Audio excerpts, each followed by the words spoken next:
Every day, at every school, every principal is at the heart of a community. How the students, teachers, administrators, and families at that school get along over time is directly tied to decisions that principal makes about policies, practices, and professional development. The role of the school leader is to set the tone and the culture that this is a place where we will open our doors to the community, where we will value parent input, where we will see things through multiple lenses. This is part 2 of a 3-part series on strengthening family engagement in Virginia public schools. In this video, we'll look at how leadership and a multidimensional, multi-tiered approach help schools reach and engage families. They are 2 factors among 6 that make up a comprehensive approach to family engagement in Virginia tiered systems of supports. Family engagement is about changing the way schools and families work together so that students constantly grow in their capabilities and achievement. And it's decisions made by division and school leadership that drive those changes. With dozens of tactics available to develop the relationship between school and family, leaders need to choose which are right for their school and school system. Each takes time, each takes effort, and each pays back in different ways. The tool that many leaders use to guide decision-making is data. So there's all different kind of data points that we look at in the school to kind of conjure up a goal that we need to address, and then we implement steps to achieve those goals. And then like a doctor, you kind of diagnose and you prescribe as you go. If you do ask for input from your families, then they're probably going to have some really good input and some ideas for how to make things better. And it's really important that I think if you're going to ask them, if you're going to go out of your way to ask them, that you use that input that you're getting. Being open to some of the challenging feedback that you might be receiving is critical for making sure family voice and perspectives are included in your system. It's not a to or against, it's a with thing.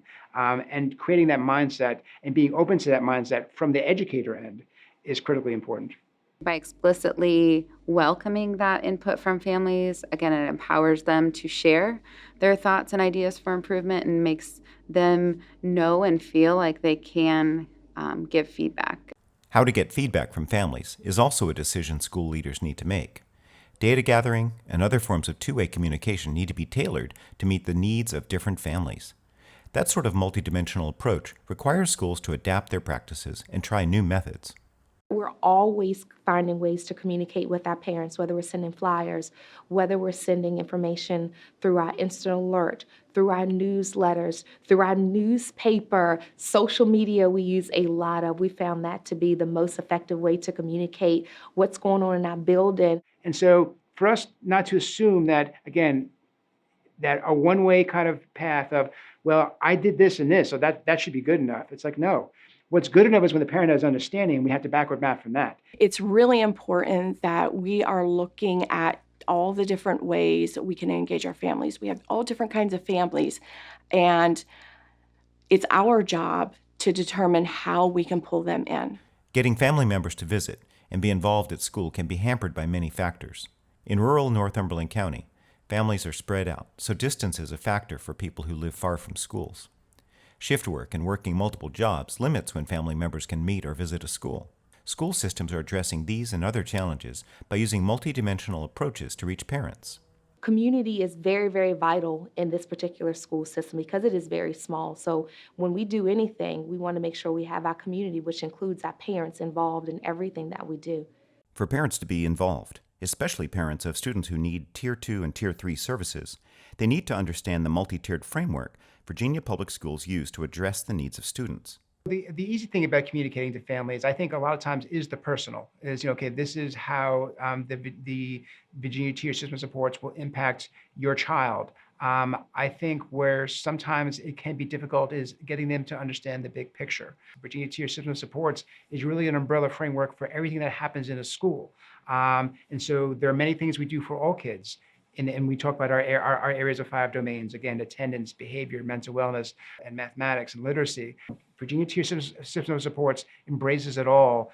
And then within that context and framework, we have some systems set up to make sure that, again, your child gets what they need. It's important that we have communication, so parents get a monthly report on how their student is doing if they have moved into Tier 2 or Tier 3, whether it is academically or behaviorally.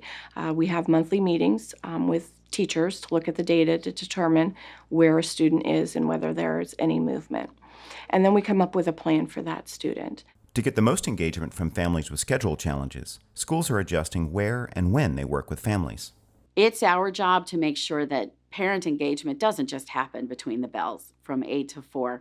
We need to meet parents where they are, where real life is happening. And so meeting them in different places, going to community centers, going to libraries, going to churches is a great way to sort of start to connect. If we need to communicate with a family member who maybe their child has some challenging behaviors, if we can't get them on the phone, we can do a house visit, or we can communicate through a sibling to get a message to a parent to please give me a call. We try new things all the time. And Dr. Burns always says, like, we're a yes school. We'll try something, at least everything once. And so that's what we're doing, where if we can't reach a family in this certain way, we'll try it in a different way.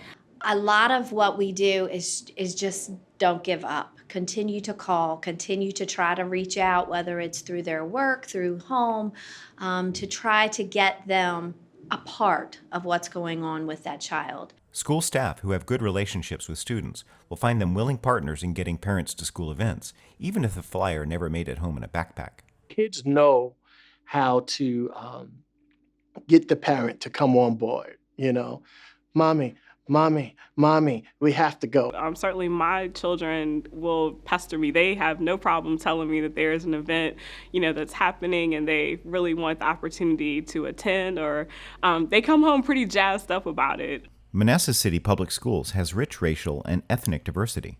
Many families speak Spanish and have come from countries where families engage with schools from a distance. When you're new at this country, you have to learn, and you have to learn how the school system works in the U.S.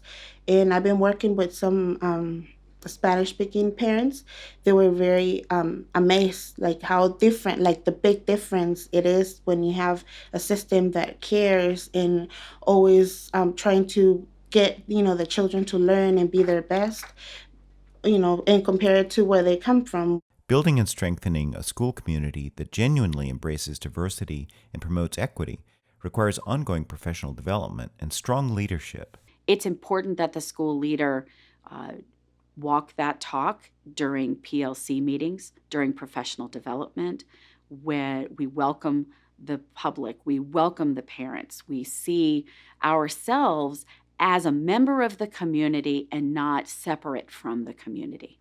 So it starts at the school level, training and professional development that my administrative team provides for my teachers at the relational level, and strategies that they can use to help students cope with just the everyday life outside of school first, and then inside of school.